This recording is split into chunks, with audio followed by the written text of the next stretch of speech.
জয়গুরু, নিরামিষ হেসেলে সুস্বাগতম। আজকে অন্য স্বাদের রেসিপি পটল কুমড়ো সজনে ডাঁটা দিয়ে একটা সামান্য তরকারি। পটলগুলো কেটে রেখেছি, একটু হলুদ মাখিয়ে তেলের মধ্যে দিয়ে দেবো।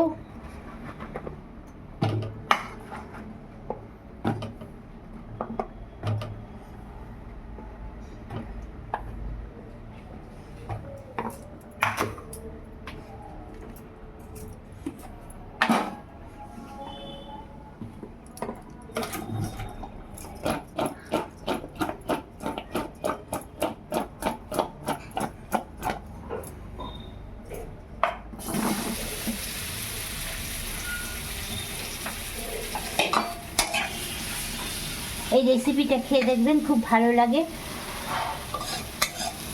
আর একটা গ্যাসে আমি একটু শুকনো মশলা ভেজে নেব, ধনে আর জিরে।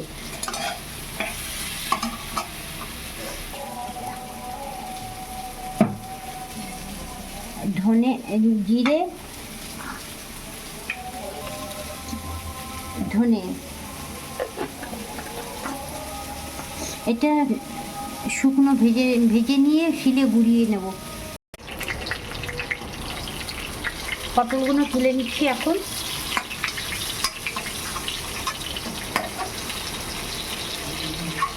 কালো করে ভাজবেন না, এরকম করে ভাজবেন। তরকারিটা খেতে খুবই ভালো লাগে।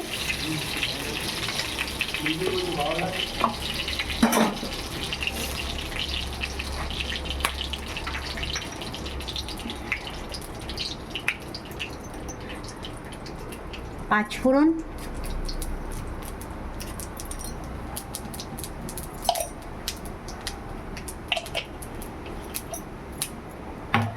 কত অল্প তেলে রান্নাটা হবে, দেখুন কত অল্প তেল। আপনারা শুকনো লঙ্কা ইচ্ছে করলে দিতে পারেন, আমি শুকনো লঙ্কা দেবো না। একটা তেজপাতা,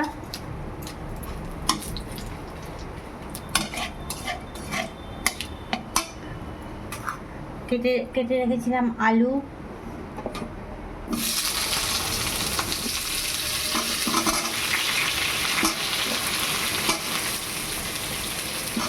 এটা মশলা ছাড়া রান্না, ওই ভাজা মশলা দেবো, জিরে গুঁড়ো টুড়ো কিছু দেবো না।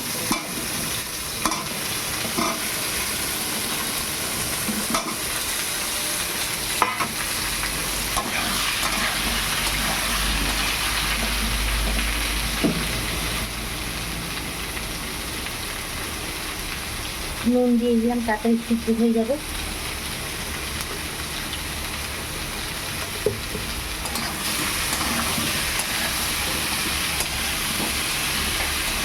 একটু ঢেকে দিচ্ছি। পটলগুলো কি কুমড়োগুলো কীরকম নরম হয়ে গেছে, এইবার সজনে ডাঁটা দিয়ে দেবো।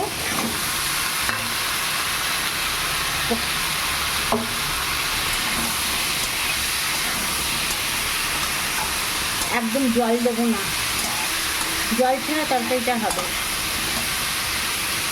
এবার হলুদ দিয়ে দেবো একটু।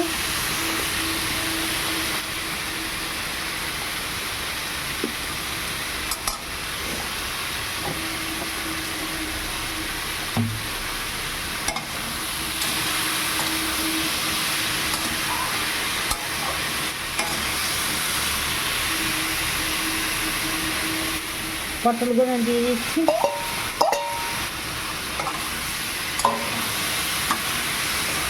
আঁচ কম করে ঢেকে এই তরকারিটা হবে। জল দেবেন না, একটু বেগুন দিলে ভালো লাগে, কিন্তু শ্রাবণ মাসে বেগুন খেতে নেই।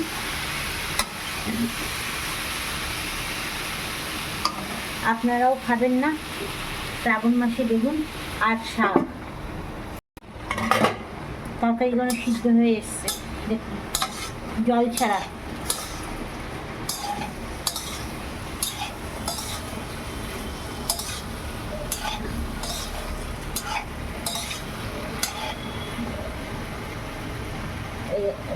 কুমড়োগুলো নরম হয়ে গেছে, আলু নরম হয়ে গেছে।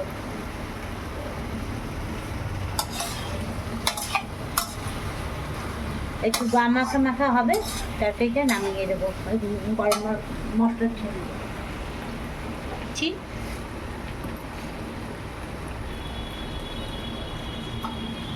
আর একটু ঢেকে,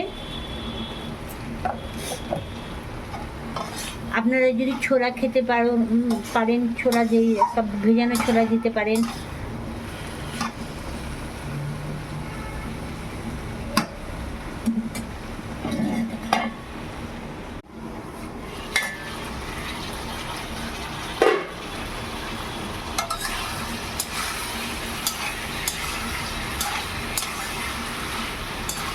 কুমড়ো আর পটলের জলে তরকারিটা হলো।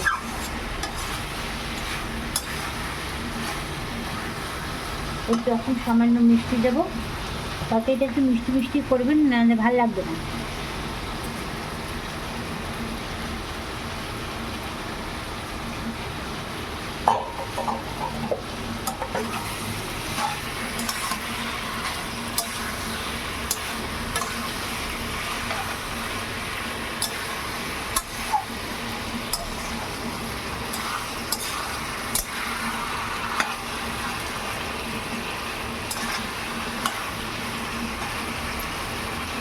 গুঁড়ো করে শিশিতে ঢেলে রেখেছি, এখন দিয়ে দেবো।